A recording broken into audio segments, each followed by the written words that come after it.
Hey, what's up everybody? This is Sage Lewis from Search Engine Guide, and this is what's in the news. So, do you know Radiohead was doing some interesting things with their music distribution? They were putting it on their website, and they were asking for people to pay what they wanted to pay. The report was that they were getting on average about $10 per CD, but ComScore this week said that about 62% of Radiohead downloaders don't pay. Radiohead countered and said they were wrong, but they didn't have an official release either. However, the interesting thing is here that the music industry is a-changin', and Radiohead is doing some really interesting things. And I think we should look for more of this type of thing, because CD sales actually were down this year 20% from last year, and that is probably a trend that we're going to see continue for some time, and probably will consequently, as a consumer, see some other interesting things as well. Verizon debuts Web 2.0 marketing campaign. So get this, Verizon's got this cool new super fast internet service, and they have this team of technicians come out to a person's home, they install it, they capture it all on video, they put the process, all on video and everything like that, they take pictures and they throw a party, and they give away big screen TVs and the whole deal, and they put it out on this site, 2pointhome.com. It's the number 2, 2pointhome.com, and you can watch the whole reality TV show. Quite a clever thing, and additionally, they are really utilizing all of the social network areas. They're putting the photos on Flickr, they're bookmarking it on Delicious, the concept is on Facebook, the videos are on YouTube. They really get this Web 2.0 deal, and it looks like a lot of fun. Verizon, I love technology, and I do love me some parties. So, if I could maybe be one of your people, I would love it, and I know I would give you some fun social stuff to put out there, I guarantee it.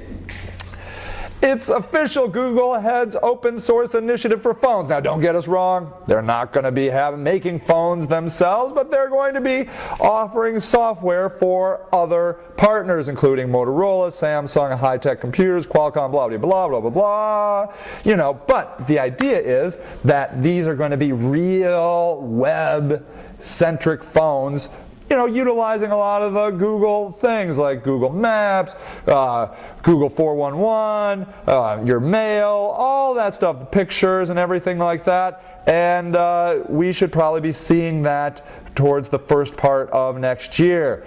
Those might be some really interesting phones to get your hands on. AOL acquires Quigo for a cool $300 million. What would I do with $300 million? Quigo is this cool ad-serving platform where they put pay-per-click ads on a bunch of different websites, like newspapers and that sort of thing. And that could be a really interesting partnership. AOL really wants to get involved, get headfirst into this whole ad buying environment out there, and this Quigo acquisition might be just the thing.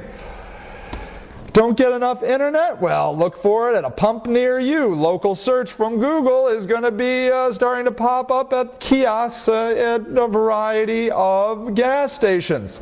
The idea is this, you're at your pump and you're like, oh boy, am I hungry, I'm hungry, what could I do?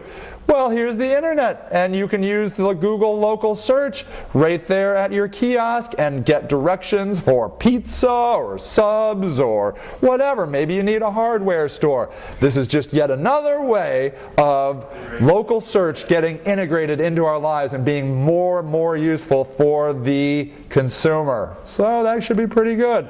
And then finally, social networks are getting a bunch of ads. MySpace expanded its hyper-targeting platform. Facebook is adding an ad system. So now, as an advertiser, you got some new ways to get your word out to the social networks. As a social network user, you might be a little tired of ads, but as long as they're served up in there in a nice, handy way and are useful to you, maybe they won't be all bad. But as a web marketer, this might be something that you consider, because now there are new platforms for you to expose your potential consumers' ads to. All right, everybody, those are the important news stories of the week, and this is Sage Lewis from Search Engine Guide, and that's what's in the news.